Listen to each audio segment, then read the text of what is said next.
সচিবালয়ের সামনে অবস্থান কর্মসূচি ছিল আমাদের, আমরা সেখানে যেতে পারিনি পুলিশি বাধায়। 19 জুলাই শুক্রবার বাদ জুমা আমরা নয়াপল্টন এরিয়ায় আপনার হচ্ছে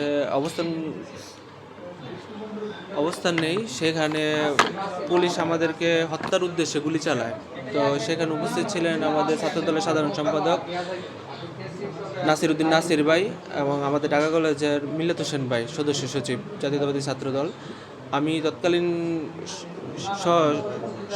সহ প্রশিক্ষণ বিষয়ক সম্পাদক আবদুল্লাহ ইমরান, আমি সেখানে গুলিবিদ্ধ হই। আমার আগে আমার বড় ভাই মিল্লাত হোসেন গুলিবিদ্ধ হয়, নাসির ভাইকে উদ্দেশ্য করে গুলি করা হয়, সেগুলি আমাদের উপর লাগে।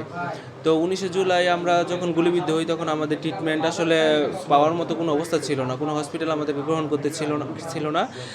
প্রত্যেকটা হসপিটালে যাওয়া শুরু করলে আমি প্রায় 20টার মতো হসপিটালে যাওয়ার চেষ্টা করি, কিন্তু আমাকে কোনো হসপিটাল গ্রহণ করে না। নিচে এসে তারা অপারগতা প্রকাশ করে, হসপিটাল কর্তৃপক্ষ আমাদেরকে গ্রহণ করতে পারছে না, এই অপারগতা প্রকাশ করে। সেখান থেকে আমি অনেক কষ্টে অনেক জ্বর পেরিয়ে আমি নিটুর পঙ্গু হসপিটালে অবস্থান নেই। সেখানে আমার চিকিৎসা 5ই আগস্ট আগ পর্যন্ত হয় নাই, কারণ 26শে জুলাই আমাদেরকে দেখতে তৎকালীন স্বৈরাচার প্রধানমন্ত্রী শেখ হাসিনা দেখতে আসেন।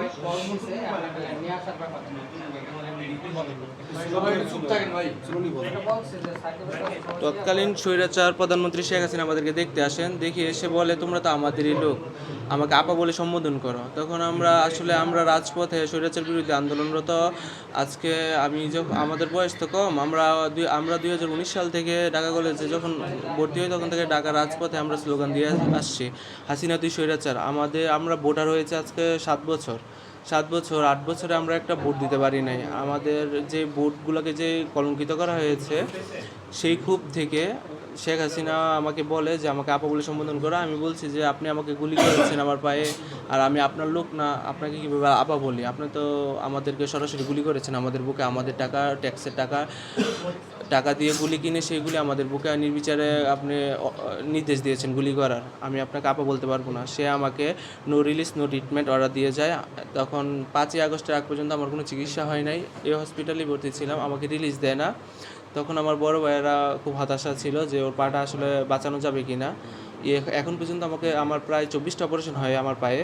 তো আমার বডিতে তখন প্রচুর বারুদ ছিল, আমার পায়ে 6 ইঞ্চি হাড় এখনও নেই, মোটা চিকন কোনো হাড়ই নেই, 6 ইঞ্চি প্রায় হাড় নেই। কিন্তু আমার সবচেয়ে বেশি সমস্যা মাংসগুলো পচে যাচ্ছিলো, বারুদ তো বিষাক্ত, সেখান থেকে আমার মাংসগুলো পচে যাচ্ছিলো। তো স্বৈরাচার শেখ হাসিনার নির্দেশে নো ট্রিটমেন্ট নো রিলিজ নির্দেশে আমাকে বাইরে থেকে কোনো অ্যান্টিবায়োটিক আনতে দেওয়া হচ্ছিল না। আমাকে এখানকার সরকারি অ্যান্টিবায়োটিক দেওয়া হচ্ছিল, যা আমার বডিতে কাজ করে নাই। আমি NCDDRBতে পুচ টেস্ট করাই, তখন আমার ধরা পড়ে যায় এতদিন পর্যন্ত যা আমার অ্যান্টিবায়োটিক দেওয়া হয়েছে বডিতে কিছুই কাজ করে নাই। নতুন বিদেশি অ্যান্টিবায়োটিক আমাকে দিতে হবে, বিদেশি অ্যান্টিবায়োটিক কিনে আনতে হবে। তো বাইরে থেকে কোনো অ্যান্টিবায়োটিক আমি আনতে পারি না, ভিতরে চেক করে ঢুকানো হয়, আমার রুগীর সাথে যারা থাকে তাদেরকে চেক করে ঢুকানো হয়। তো আমার পায়ে পচে যায়, প্রতিদিনই কাটে, ড্রেসিংয়ের সময় অচেতনাশক না দিয়েই আমার পাটা কাটে। তো কেটে আমার পাটা হাতের চেয়ে চিকন হয়ে গেছে, নাই মাংস নাই হাড়। সেই অবস্থা থেকে 5ই আগস্টের পর থেকে আমার চিকিৎসা পুরোপুরি শুরু হয়। এখন 24টা অপারেশন হয়, পাটা এখনও সাথে আছে।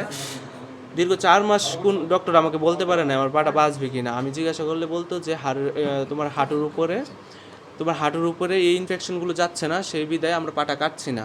আর আমার যে শুভাকাঙ্ক্ষীরা আছে তারা চাচ্ছিল, দেশনায়ক জনাব তারেক রহমান সর্বোচ্চ নির্দেশ দিয়ে রেখেছিল নাসির উদ্দিন নাসির ভাইকে যে ওর পাটা না কেটে যেভাবে হোক যত চিকিৎসা লাগে করানো হোক। আমাদের ড্যাবের যে ডক্টরগুলো আছে তারা আমাকে সার্বিক সহযোগিতা করে আমাকে এই অবধি আনা হয়েছে। আচ্ছা, আপনি একজন নেতা হিসেবে আজকে